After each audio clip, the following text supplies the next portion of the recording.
뒷뜰. 작가 이주석. 두 번째 이야기. 권선구에 도착했다. 10년 만이었다. 외할아버지가 풍에 걸린 이후로 난 한 번도 이 집에 온 적이 없었다. 따뜻해진 햇볕의 풀은 더욱 무성히 자라 마당 왼편에 있는 대추나무 밑동을 완전히 감싸버렸다. 대추나무는 풀들에게 영양분을 빼앗겨 형편없이 메말라 있었다. 대추나무 주변에 풀들을 모두 뽑았다. 지금은 메마른 저 대추나무는 외할아버지가 돌아가시기 전만 해도 늘 단단하고 달큰한 대추를 주렁주렁 매달고 있었다.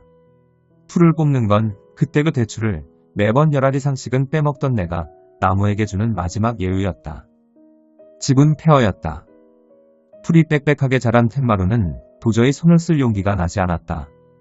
흙이 수북하게 쌓인 시멘트 바닥을 건너 양옥에 들어갔다. 작은 창문이 열린 양옥 안에도 흙이 쌓여 있었다. 신발을 신은 채로 장판을 밟았다.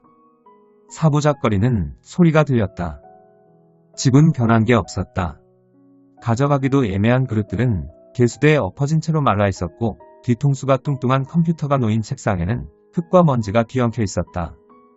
장에 있는 유리잔과 책에는 먼지가 한꺼풀 쌓여 있었고 책은 잉크가 날아가 무슨 책인지 감도 오지 않았다. 벽에 걸려있는 무공훈장을 떼어냈다. 외할아버지가 생전에 받은 상 중에 가장 자랑을 많이 하던 상이었다. 외할아버지는 젊었을 적 마을에서 가장 키가 컸다고 했다. 쌀 한 가마니를 번쩍 들던 힘으로 적군을 무찔렀다고 그 증표라는 훈장을 외할아버지는 가훈처럼 벽에 걸어두었다. 위손 밑자락으로 액자를 닦았다. 금으로 만들어진 훈장이어서 그런지 긴 세월에도 여전히 반짝였다.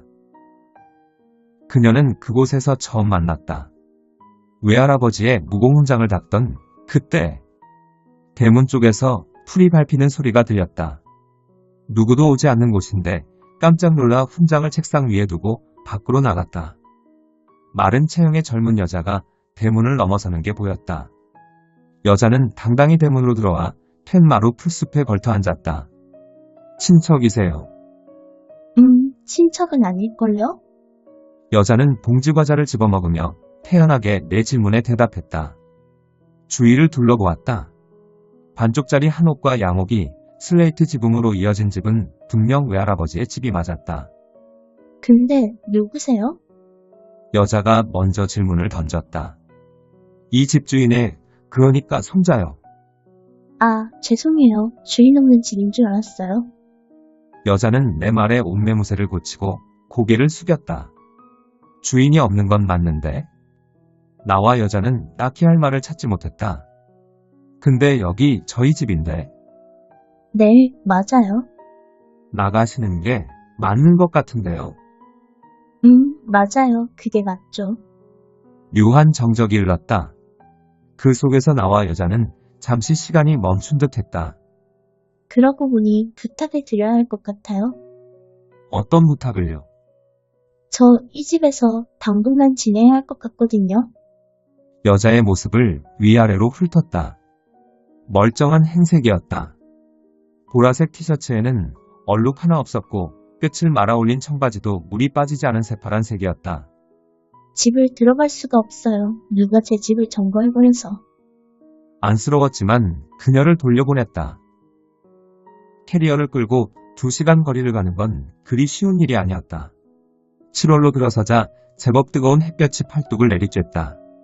우선은 툇마루에 누워 하루를 보내고 옥빛장판에 누워 또 하루를 보낼 생각이었다. 마지막 날에는 집의 이곳저곳을 돌아다녀 보기로 정했다. 매년 연희와 외할아버지의 생일 때마다 집에 갔지만 내가 돌아다닌 곳은 극히 일부였다. 트랙터와 탈곡기가 놓인 창고에도 들어가 본 적이 없었다. 어두침침한 그곳은 그림자들이 금방이라도 나를 덮칠 것 같았고 밖에 있는 푸세식 변기 아래에선 똥덩어리가 가득 묻은 손들이 내 발목을 잡을 것만 같았다. 외할아버지의 집을 생각하자 비밀의 정원이 떠올랐다. 한옥 옆에 끼인 부엌 한쪽에 있는 자그마한 문을 열면 나무들이 우거진 공간이 있었다. 멀리서 봤을 때 그곳은 초록빛이 무성의 깊이를 알 수 없었고 정원의 초입에는 단단한 소나무와 하늘거리는 버드나무 그리고 잎이 손바닥만한 활엽수가 함께 자라 있었다. 나는 한 번도 그곳을 가까이서 보지 못했다. 비스듬하게 열린 쪽문 틈 사이로 그곳을 훔쳐본 것이 전부였다. 시멘트 바닥에 무성이 낀 이끼와 가지가 휠 정도로 나뭇잎이 우거진 나무들은 꼭 미궁 같았다. 한번 들어가면 다시는 나올 수 없는 미궁. 가까이 다가가면 한아름이 넘는 거대한 나무가 가지를 움직여 내 허리를 잡고 정원 안으로 끌고 갈 것만 같았다. 외할아버지는 정원에 들어가지 못하는 내게 말했다. 저기로 가면 어른이 된 너를 볼 수 있을 게다. 이 작품은 이주석 작가님의 뒤뜰이란 작품이었습니다. 이상으로 브리딩이었습니다. 내일 또 뵙겠습니다.